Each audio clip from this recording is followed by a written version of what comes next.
رہی. ومن يقنت منكن لله ورسوله وتعمل صالحا نؤتها اجرها مرتين واعتدنا لها رزقا كريما. یا نساء النبی لستن کاحد من النساء ان اتقیتن فلا تخضعن بالقول فیطمع الذی فی قلبه مرض وقلنا قولا معروفا وقرن فی بیوتکن ولا تبرجن تبرج الجاہلیۃ الاولی واقمن الصلاۃ وآتین الزکاۃ واطیعن اللہ ورسولہ انما یرید اللہ لیذهب عنکم الرجس آل البیت ویطہرکم تطہیرا واذکرن ما یتلی فی بیوتکن من آیات اللہ والحکمہ ان اللہ کان لطیفا خبیرا. اور تم میں سے جو کوئی اللہ کی اور اس کے رسول کی فرما برداری کرے گا اور نیک کام کرے گا ہم اسے اجر بھی دوہرا دیں گے اور اس کے لیے ہم نے بہت بہترین روزی تیار کر رکھی ہے. اے نبی کی بیویوں تم عام عورتوں کی طرح نہیں ہو. اگر تم پرہیزگاری اختیار کرو تو نرم لہجے سے بات نہ کرو. جس کے دل میں روگ ہو وہ کوئی غلط توقع لگا بیٹھے. ہاں قاعدے کے مطابق کلام کرو اور اپنے گھروں میں قرار سے رہو اور جاہلیت کے زمانے کی طرح اپنا بناؤ کا اظہار نہ کرو اور نماز ادا کرتی رہو اور زکوٰۃ دیتی رہو اور اللہ کے اور اس کے رسول کی اطاعت گزاری کرو. اللہ یہی چاہتا ہے کہ اے نبی کی گھر والیوں تم سے ہر قسم کی گندگی کو دور کر دے اور تمہیں خوب پاک کر دے اور تمہارے گھروں میں اللہ کی جو آیتیں اور رسول کی جو احادیث پڑھی جاتی ہے ان کا ذکر کرتی رہو. یقیناً اللہ تعالیٰ باریک بین اور خبردار ہے. ومن يقنت منكن لله ورسوله وتعمل صالحا نؤتها اجرها مرتين واعتدنا لها رزقا كريما. اور تم میں سے جو کوئی اللہ کی اور اس کے رسول کی فرمانبرداری کرے گا اور نیک کام کرے گا ہم اسے اجر بھی دوہرا دیں گے اور اس کے لیے ہم نے بہترین روزی تیار کر رکھی ہے.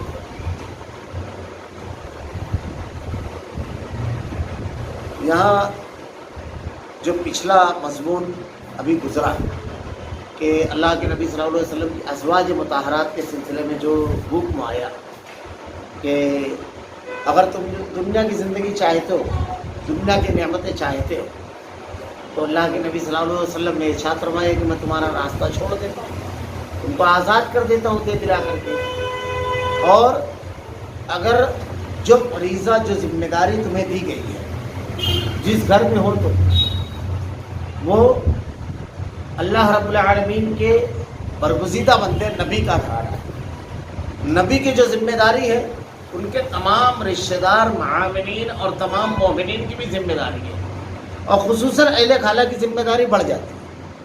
تو اللہ رب العالمین نے ارشاد فرمایا تھا پیچھے کہ اگر یہ کچھ دنیا کی طرف رغبت رہے گی تو اللہ رب العالمین کی گرفت تو پھر بڑی سخت ہوگی. اللہ رب العالمین نے قرآن مجید کے اندر جہاں پر جرم کی سزا کا اعلان کیا ہے مجرمین کے بارے میں جہاں ارشاد فرمایا ہے جہاں جہنم کا تذکرہ ہے اسی کے ساتھ لگا ہوا آپ نیکی کا انعام اور نیکوکاروں کا تذکرہ اور جنت کا تذکرہ پائیں تاکہ جو لوگ گناہ کرنے والے ہیں وہ ڈر کر رک جائیں اور جو نیکی کرنے والے ہیں وہ نیکی میں بڑھ جائیں اللہ کی نعمتیں دیکھ کر. اللہ رب العالمین کی جو عطا ہے اللہ نے یہاں ارشاد فرمایا تم میں سے جو کوئی اللہ اور اس کے رسول کی فرمانبرداری کرے گا اور نیک کام کرے گا ہم اسے دوہرا اجر دیں گے.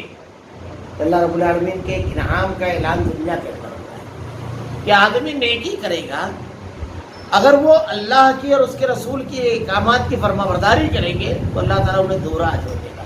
یہاں آیت میں کئی چیزیں بالکل صاف ہو گئی.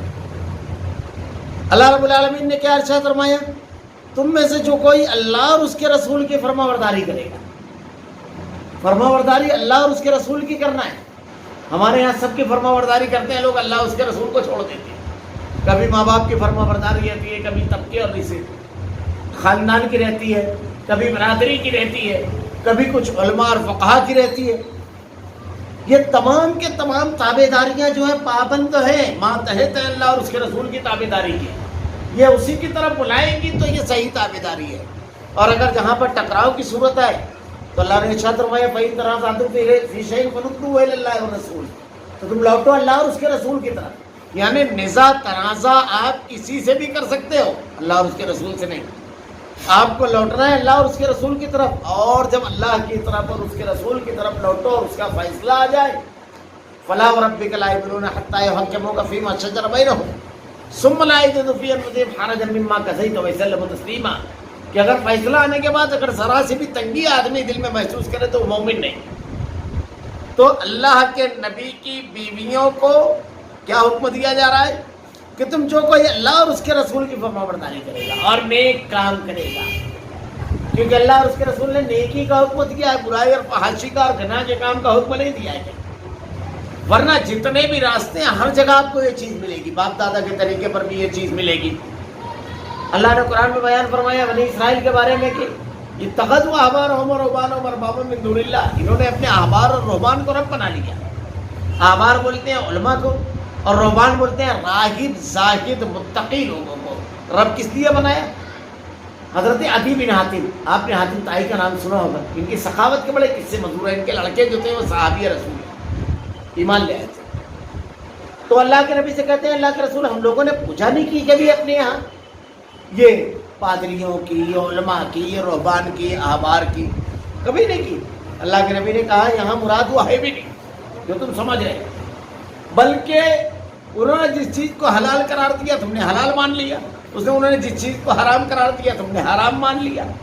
یعنی تم دین ان سے لینے لگے، جبکہ دین اللہ نے نازل کیا ہے، رسول کے ذریعے لینا ہے۔ تو اللہ کے اور اس کے رسول کی فرما برداری کرنا ہے۔ کیوں؟ اس لیے کہ رسول اپنی طرف سے کچھ نہیں کہتے، اللہ نے اس کو دوسرے مقام پر بہت واضح الفاظ میں کہا وَمَن یُطِعِ الرَّسُولَ فَقَدْ اطاع اللہ، رسول کی اطاعت اصل میں اللہ کی اطاعت ہے، کیونکہ وہ اللہ کا پیغام لے کر کے آتا ہے۔ تو رسول کا انکار اصل میں اللہ کا انکار ہے، رسول کی بات کو نہ ماننا اللہ کی بات کو نہ ماننا ہے، وہ اللہ کا پیغام لے کر کے آیا ہے۔ اور اگر یہ کوئی کرے گا تو اللہ رب العالمین کہتا ہے اس کے لیے دوہرا اجر ہے، اور اس کے لیے بہترین روزی تیار کر رکھی ہے رب العالمین نے۔ اب یہ نیکی کے ساتھ ساتھ ایک دوسرے انعام کا تذکرات کیا جا رہا ہے، ورنہ اللہ تعالیٰ نے دوسری جگہ قرآن میں ارشاد فرمایا ہے کبھی کبھی روزی کی تنگی جو ہے، اگر اللہ کی طرف سے آزمائش نہ ہو تو روزی کی تنگی کا ایک علاج، بہت سارے علاج جو بیان کیے گئے ہیں اس میں بنیادی یہ بھی وَمَنْ أَعْرَضَ عَنْ ذِكْرِي فَإِنَّ لَهُ مَعِيشَةً ضَنْكًا وَنَحْشُرُهُ يَوْمَ الْقِيَامَةِ أَعْمَىٰ، اگر جو ہمارے ذکر سے اعراض کرے گا وَمَنْ أَعْرَضَ عَنْ ذِكْرِي، جو ہمارے ذکر سے اعراض کرے گا، اور ذکر کیا ہے؟ قرآن اور حدیث سے ذکر۔ اللہ نے کہا وَرَفَعْنَا لَكَ ذِكْرَكَ، اے نبی ہم نے تیرے ذکر کو بلند کیا، إِنَّا نَحْنُ نَزَّلْنَا الذِّكْرَ وَإِنَّا لَهُ لَحَافِظُونَ فَصَلُّوا عَلَى الذِّكْرِ، اہل ذکر سے سوال کرو، ہم نے اس کو نازل کیا اس ذکر کو، اور ہم اس کی حفاظت کرنے والے ہیں۔ تو کیا کہا گیا؟ وَمَنْ أَعْرَضَ عَنْ ذِكْرِي فَإِنَّ لَهُ مَعِيشَةً ضَنْكًا، اگر تم میرے ذکر سے اعراض کرو گے، یعنی قرآن و حدیث کی باتیں نہیں ماننا، اس سے روگردانی کرنا، اس کی طرف سے منہ پھیر لینا، اعراض کرو گے تو اللہ تعالیٰ نے ارشاد فرمایا معیشت تنگ کر دے گا۔ ورنہ اللہ نے ارشاد فرمایا وَلَوْ أَنَّ أَهْلَ الْقُرَىٰ آمَنُوا وَاتَّقَوْا لَفَتَحْنَا عَلَيْهِمْ بَرَكَاتٍ مِّنَ السَّمَاءِ، اس بستی کے لوگ اگر تقویٰ اور پرہیزگاری کی زندگی گزارتے تو اللہ رب العالمین ان کے اوپر برکات کے دہانے کھول دیتا۔ تو اللہ رب العالمین نے یہ بیان فرمایا یا نساء النبی لستن کاحد من النساء ان اتقیتن فلا تخضعن بالقول فیطمع الذی فی قلبہ مرض وقلن قولا معروفا، اے نبی کی بیویوں تم عام عورتوں کی طرح نہیں ہو، اگر پرہیزگاری اختیار کرو تو نرم لہجے سے بات نہ کرو، جس کے دل میں روگ ہو وہ غلط توقع لگا بیٹھے۔ یہ خاص طور سے انبیاء کی بیوی سے خطاب، امہات المومنین سے، لیکن تمام خواتین کے لیے ہے کہ جب کسی سے گفتگو کرے کوئی اور مرد سے، اس کی ضرورت پیش آئے ایک پردے میں آڑ میں رہ کر کے، تو لہجہ تمہارا کیسا ہونا چاہیے؟ لہجے میں بہت زیادہ نرمی اور اپنائیت نہیں ہونا چاہیے۔ لہجے کی وجہ سے کبھی کبھی غلط فہمیاں پیدا ہوتی ہے، اور جس کے دل میں خناس ہوتا ہے، بگاڑ ہوتا ہے، وہ فوراً دوسرے نقطے ہوتے ہیں۔ تو لہجے میں ایسا ہونا چاہیے کہ وہ پھر بات سے بات تک رہے، بات خیال اور گمان بھی نہ جائے، سیدھا سیدھا جواب دے دینا ہے، لہجہ بالکل سیدھا رکھنا ہے، یعنی ایک دم سپاٹ لہجہ جس کو ہم کہتے ہیں، جس سے کوئی توقع نہیں آدمی بات دے، بس ایک جواب مل گیا، بس یہ ہونا چاہیے۔ اللہ رب العالمین نے ارشاد فرمایا جس کے دل میں روگ ہوگا وہ کوئی غلط توقع لگا بیٹھے گا، غلط امیدیں مان لے گا. لیکن اب لہجے کے بارے میں ارشاد فرما دیا تو اب کیا بالکل ٹیڑھے تاڑے انداز میں بات کی جائے، ٹیڑھا جواب دیا جائے؟ کیا ارشاد فرمایا اللہ رب العالمین نے اس کے بعد؟ اور ہاں قاعدے کے مطابق کلام کرو. اب ایسا نہیں ہونا چاہیے کہ آپ کو لہجے کے بارے میں اگر حکم دے دیا گیا ہے کہ لہجہ بالکل ایسا نہ رکھو کہ جس کی وجہ سے اس کے دل میں کوئی غلط فہمی کوئی غلط خیال آئے، وہ دوسرے لوگ کی طرف سوچنے لگے منفی انداز میں، برائی کی طرف. ایسا نہیں ہونا چاہیے، سپاٹ لے جاؤ. لیکن اس کا مطلب یہ نہیں کہ بدتمیزی کی جائے، بد اخلاقی کی جائے. کیا کہا اللہ رب العالمین نے؟ ہاں قاعدے کے مطابق کلام کرو. جس کو جتنی عزت دینا ہے، بزرگ ہے تو اس انداز سے، نوجوان ہے تو اس انداز میں، بچہ ہے تو اس انداز میں. ایسا نہیں ہے کہ لہجہ بدلنا ہے تو الفاظ بھی بدل لینا ہے. کیا ہے کس لیے آیا تھا؟ بزرگ آدمی آ کر کھڑا ہے، بدتمیزی سے آپ کے اوپر اس کو تکلیف پہنچی. یہ نہیں ہونا چاہیے. وقرن فی بیوتکن ولا تبرجن تبرج الجاہلیۃ الاولی واقمن الصلاۃ وآتین الزکاۃ وأطیعن اللہ ورسولہ. اور اپنے گھروں میں قرار سے رہو اور جاہلیت کے زمانے کی طرح اپنے بناؤ کا اظہار نہ کرو. خواتین کے لیے سب سے بہترین جگہ ہے گھر. بلکہ نماز کے لیے ارشاد فرمایا کہ خواتین گھر میں جب نماز پڑھیں تو سب سے اندر والا جو حصہ ہے وہ بہتر ہے سب سے نماز کی حالت. اور ایسے جب مسجد آئے تو اللہ کے نبی نے کہا پہلے مردوں کی صف لگی، چونکہ اس دور میں منزلہ عمارتیں نہیں ہوتی تھی. پھر اس کے بعد بچوں کی، پھر خواتین کی. اور خواتین کی سب سے بہترین صف پچھلی صف، اور مردوں کی سب سے افضل صف پہلی صف. تو خواتین گھر کے اندر رہیں، بلا ضرورت گھر کے باہر نہیں نکلنا چاہیے بلا ضرورت. اور خاص طور سے ضرورت پر بھی نکلے تو کوشش کریں کہ اتنی دوری نہ ہو. سفر وغیرہ ہے تو نامحرم کے بغیر نہ کریں. گھر میں بیٹھی رہیں، بلا وجہ ٹہلنے کی غرض سے نکل جائے. اب خریدنے کی ضرورت ہی نہیں ہے، لیکن پتہ چلا کہ وہاں پر سیل لگا ہوا ہے تو چلو ایک راؤنڈ مار کر کے آتے. کوئی اور بات ہے تو چلو وہاں ہو کر کے آتے ہیں. بلا ضرورت نہیں نکلنا ہے. گھروں میں قرار پکڑو اللہ نے کہا. اور جاہلیت کے زمانے کی طرح اپنے بناؤ کا اظہار نہ کرو. جاہلیت میں ایسا تھا کہ جب خواتین اپنے گھروں سے نکلتی تو بہت بند سنور کر کے نکلتی. اللہ رب العالمین نے اس کو منع فرما دیا. بناؤ سنگار آپ کو کرنا ہے، سجنا دھجنا ہے، سب کچھ کرنا ہے گھر میں رہ کر کرو. اپنے شوہروں کے لیے کرو، یہ دوسروں کے لیے نہیں ہے. سجاوٹ ہونی چاہیے کہ دوسرے آپ کے اوپر نگاہیں ڈالیں. صحابیات امہات المومنین کے آپ واقعات پڑھیے تو اللہ کے نبی صلی اللہ علیہ وسلم جب سفر سے لوٹتے تو آپ قافلے کو باہر روک لیا کرتے تھے. اور کیا ارشاد فرماتے تھے؟ آپ کہتے کہ رک جاؤ تاکہ ان سے بالوں والیاں اپنے بالوں کو درست کر لیں. یعنی اپنے شوہروں کے لیے سج دج کر کے ان کا استقبال کریں. صحابہ کرام اور صحابیات کے اگر واقعات آپ پڑھیں تو عصر کے بعد اور شام کا وقت ان لوگوں کے سجنے کا وقت تھا جب شوہر کے گھر میں آمد کی توقع رہتی تھی کہ اب شوہر کی آمد ہونے والی. وہ جو بڑی مشہور روایت ہے حضرت سلمان فارسی رضی اللہ تعالیٰ عنہ کہ آپ کا ایک صحابی سے بھائی چارہ تھا. ان کے گھر میں جب گئے تو ان کی بیوی کو دیکھا کہ کپڑے، بال، یہ تمام چیزیں بالکل ایک دم بے توجہی جو رہتی ہے ویسا. تو کہا یہ کیا حالت بنا رکھی ہے؟ تو کتنا پیارا جملہ کہا تھا یہ ایک مومنہ خاتون کا جملہ کہ تمہارے بھائی میری طرف نظر التفات سے دیکھتے ہی نہیں ہے تو کس کے لیے سجوں؟ سجنا تو شوہر کے لیے ہوتا ہے نا. تو اب جو تمہارے بھائی کی نظریں ہی میری طرف نہیں اڑ رہی ہے تو کس کے لیے سجوں؟ جب آپ نے تحقیق کی تو کہا کہ مجھ کو معلوم پڑا کہ انہوں نے یہ عہد کر لیا تھا کہ کبھی اب یعنی رات کو سوؤں گا نہیں. تو رات بھر قیام کیا کرتے تھے. یعنی خاتون کی طرف، بیوی کی طرف تو اللہ کے نبی سے دیکھتے ہی نہیں تھے. جا کر کے اللہ کے نبی سے بیان فرمایا تو اللہ کے نبی صلی اللہ علیہ وسلم نے کہا تم پر تمہارا بھی حق ہے، تمہاری بیوی کا بھی حق ہے، تمہارے جسم کا بھی حق ہے، آنکھ کا بھی حق ہے. مجھ کو دیکھو، میں راتوں کو عبادت بھی کرتا ہوں، سوتا بھی، میری بیوی بھی ہے، بچے بھی ہیں. سب کے حقوق کا اعتدال ہونا چاہیے. تو اللہ رب العالمین نے بیان فرمایا کہ بناؤ سنگاؤ، دوسروں کے لیے ظاہر نہ کرو. آج ہمارے یہاں بہت سارے جو مسائل ہیں نا معاشرے کے اندر، گھروں کے اندر، اس میں ایک چیز یہ بھی ہے کہ ہمارے معاشرے کے اندر بھی دیکھیے جاہلیہ کے معاشرے کی طرح بہت ساری چیزیں آ گئی. کیونکہ ایک بنیادی چیز یہ ہے کہ ہم نے دین پر عمل اور دین کے پیغام اور اس کی دعوت کو عام کرنے والا کام چھوڑ دیا. اور جب یہ چھوڑا جاتا ہے دینے کا عمل تو آدمی نے لینے کا عمل شروع کر دیتا ہے. اب دیکھیے کہاں کہاں ہمارے یہاں اثرات رہی ہیں اس کے. شادی بیاہ کے موقع پر دیہاتوں وغیرہ میں آپ جائیے, چھوٹے شہروں میں جائیے, وہاں دیکھیے بہت ساری رسمیں ایسی ہیں جو بالکل غیر مسلموں سے آئی ہوئی ہیں. پیپل کے درخت کی ٹہنی کو اپنے گھر کی دہلیز پر باندھنا, چاقو اور لیمو ہاتھ میں, یہ سب وہیں سے آیا ہوا ہے. گاڑی کے نیچے انڈا ڈالنا, یہ تمام چیزیں وہیں سے آئی ہوئی ہیں. اور جہیز کی لعنت, ان کے یہاں ہنڈا ہے, ہمارے یہاں جہیز ہے. یہ سب لعنتیں وہیں سے آئی ہے. یہاں ترکہ دیا گیا ہے. ہندو مذہب میں بیٹی کا ترکہ نہیں ہے, وہ تو ہندوستان کے قانون میں ترمیم کی گئی. چودھری چرن سنگھ نے جب تحریک چلائی تو یہاں پر ان کو ترکہ ملا.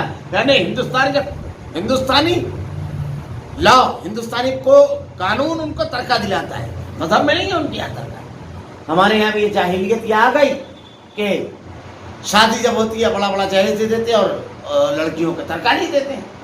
پھر یہ بات یہاں تک نہیں رکی, ہمارے یہاں ادب میں بھی اس کے اثرات, دیوی دیوتا کا کوئی تصور نہیں ہے اسلام میں. لیکن دیکھیے ہمارے صحافی, ہمارے قلمکار جب قلم اٹھاتے ہیں تو یہ جملہ لکھتے ہیں کہ محبت کی دیوی ان سے ناراض ہو گئی. یہ یہاں تک مرحلہ گیا. تو یہ اثرات قبول کیے تو سماجی سطح پر بھی بہت ساری چیزیں قبول کی گئی. جیسے ہمارے یہاں دوسری شادی کو بہت بڑا گناہ سمجھا جاتا ہے. اگر کوئی دوسری شادی کر لے گئے تو خبر اس انداز میں دی جاتی ہے کہ اس مجرم نے دیکھو کیسا اپنا سوڑا, تو اس نے شادی کر لی. اللہ کے نیک بندے نکاح کیا, اس کی اجازت ہو سکتا ہے اس کے مقاصد بڑے نیک ہوں کہ اس کے یتیم بچوں کو سہارا دے دے, اس کی بیوی کو کوئی بیماری ہے جس کی بنیاد پر وہ اس کی وہ ضرورتیں تو پوری نہیں کر پاتی جو اس کے لیے ضروری ہے, تو اس بیوی کو بھی رکھا ہے, اس بیوی کو بھی, اس کو ہی اللہ نے حاجتیں زیادہ دی ہے, مال و دولت سے نوازا ہے. تو ہمارے یہاں یہ سب چیزیں جو ہے معاشرے کے اندر جو آ گئی, تو اس میں ایک چیز یہ بھی ہے کہ مختلف میلے ٹھیلے میں, شادی بیاہ میں, مختلف مقامات پر جانے سے پہلے سجنا اور سنورنا, اور گھر میں کسی بھی حالت میں رہنا, اس کے بھی بڑے اثرات پڑتے ہیں. شوہر جب گھر میں آتا ہے تو کس حالت میں رہتی ہیں اہلیہ, خواتین کس حالت میں رہتی ہیں. اچھا خود شوہروں کا معاملہ بھی ایسا ہی ہے. حضرت عبداللہ ابن عباس رضی اللہ تعالیٰ عنہ ارشاد فرماتے ہیں کہ میں چاہتا ہوں میری بیوی میرے لیے سجے اور میں اس کے لیے سجوں. اس سے اپنائیت, قربت, ایک دوسرے کے اندر انسیت, محبت, یہ پروان چلتی ہے. اللہ تعالیٰ نے کتنے پیارے اسلوب میں ارشاد فرمایا ہے کہ اپنے گھروں میں قرار رکھو, اپنے گھروں میں رکی رہو, ادھر ادھر نہ پھرو. اور دوسری چیز, جاہلیت کے زمانے کی طرح اپنے بناؤ کا اظہار نہ کرو, بناؤ سنگار کا اس کا اظہار نہیں کرنا ہے. نماز ادا کرتی رہو اور زکوٰۃ دیتی رہو اور اللہ اور اس کے رسول کی اطاعت گزاری کرو. کتنی پیاری چیزیں, 3 دستور دیا گیا. نماز کی پابندی رہے گی, پاک صاف رہے گی, کیونکہ صاف ستھرا رہتا ہے. 5 وقت منہ دھو لینے ہی سے آدمی کی چہرے کی کیفیت بدل جاتی ہے. وضو کرنے ہی سے کتنی ہی چیزوں سے آدمی وہ ہوگا. اور اللہ کے نبی نے ارشاد فرمایا کہ اگر کوئی عورت 5 وقتوں کی نمازوں کی پابندی کرتی ہے, رمضان کے روزے رکھتی ہے, اپنے شوہر کی اطاعت اور فرما برداری کرتی ہے, تو اللہ کے نبی نے ارشاد فرمایا وہ عورت جنتی ہے. اللہ کے نبی نے کہا. تو اللہ تعالیٰ نے ارشاد فرمایا اللہ اور اس کے رسول کی اطاعت گزاری کرو, اور اللہ اور اس کے رسول کی اطاعت گزاری کرنے والی خاتون کبھی بھی شوہر کی نافرمان نہیں ہو سکتی, کبھی بھی بے حیا نہیں ہو سکتی, کبھی بے نمازی نہیں ہو سکتی. اگر اس کے پاس مال ہے تو وہ اللہ کے راستے میں خرچ کرنے والی ہوگی. خواتین کو بھی رغبت دی جا رہی ہے اللہ کے راستے میں خرچ کرنے کی, اور یہی رغبت والا مزاج جب رہتا ہے تو یہ سمجھ لیجیے کہ اس سے بہت زبردست اثرات گھر پر پڑتے ہیں. کیونکہ صدقہ مصیبتوں کو, بیماریوں کو ٹالتا ہے, اللہ کے غضب کو ٹھنڈا کرتا ہے, مال کو بڑھاتا ہے, برکت آتی ہے اس سے. نہ جانے کتنے فائدے ہیں صدقے. امہات المومنین اور صحابیات کے واقعات اٹھا کر دیکھیے. یہ صحابی ان کے پاس بہت بڑی مقدار میں مال آیا. حضرت ابوبکر صدیق رضی اللہ تعالیٰ عنہ کے خانوادے کے بچے ان کے ساتھ پریشان ہے. کہا کیا حال ہے, کیا معاملہ ہے؟ کہا یہ مال, یہ دنیا میرے گھر آئی ہے. کہا اپنے تمام جاننے والے قریبی رشتہ دار, دوست و احباب جو ضرورت مند ہے سب کے یہاں بھیج دیجیے. سخی خاندان, سخی باپ کی سخی بیٹی, دیندار باپ کی, ویسا ہی جواب تقسیم کرنا شروع کیا. تو آخر میں گھر میں سے آواز آتی ہے کہ اپنے بھی گھر کا کچھ خیال کیجیے. تو جو سب کو تقسیم ہوئی تھی اسی میں کی ایک تھیلی اپنے ہاتھ میں, درہم و دینار. حضرت عائشہ ایک مرتبہ بہت بڑا مال آیا، غالباً امیر معاویہ رضی اللہ تعالیٰ عنہ نے بھیجا، تو آپ نے تقسیم کرنا شروع کیا۔ جب پورا تقسیم ہو گیا تو لونڈی کہتی ہے کہ ہم لوگ تو افطار دیتے، افطاری کا کچھ نہیں ہے۔ بولے پہلے یاد دلانا تھا، یہ تقسیم کرنا، اللہ کے راستے میں مال خرچ کرنا۔ اور مال خرچ کرنے والی رہے گی تو اپنے بچوں کی بھی تربیت اسی طرح کرے گی، نمازی رہے گی تو اپنے بچوں کی بھی تربیت اسی طرح کرے گی، کیونکہ جب خواتین گھر میں نماز پڑھنے کے لیے کھڑی ہوتی ہیں یا مرد و حضرات، تو بچوں کی عادت ہوتی ہے نقالی کرنے کی، گھر کا ماحول بنے گا۔ جب وہ دیندار رہے گی، اللہ اور اس کے رسول کی فرما بردار رہے گی، تو تانا دینے والی، گالی بکنے والی، غیبت کرنے والی، چغلی کرنے والی، یہ سب نہیں رہے گی، بدزبانی نہیں رہے گی، اور یہ پورے اثرات اس کی اولاد کے اوپر بھی آئیں گے۔ وہ گھر پورا کے پورا سکون، جنت نشان جس کو ہمارے یہاں کہتے ہیں، ویسا گھر ہو جائے گا۔ یہ نسخے اللہ رب العالمین کے رہے، اور اللہ یہی چاہتا ہے کہ اے نبی کے گھر والیوں، تم سے ہر قسم کی گندگی کو دور کر دے اور تمہیں خوب پاک کر دے۔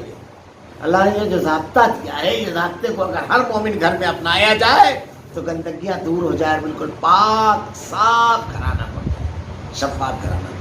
وَاذْكُرْنَ مَا يُتْلَىٰ فِي بُيُوتِكُنَّ مِنْ آيَاتِ اللَّهِ وَالْحِكْمَةِ، اور تمہارے گھر میں اللہ کی جو آیتیں اور رسول کی احادیث پڑھی جاتی ہے۔ یہاں پر ہم لوگ کر کے سوال کریں، ہمارے گھر میں اللہ کا کلام کتنا پڑھا جاتا ہے، حدیث کتنی پڑھی جاتی ہے؟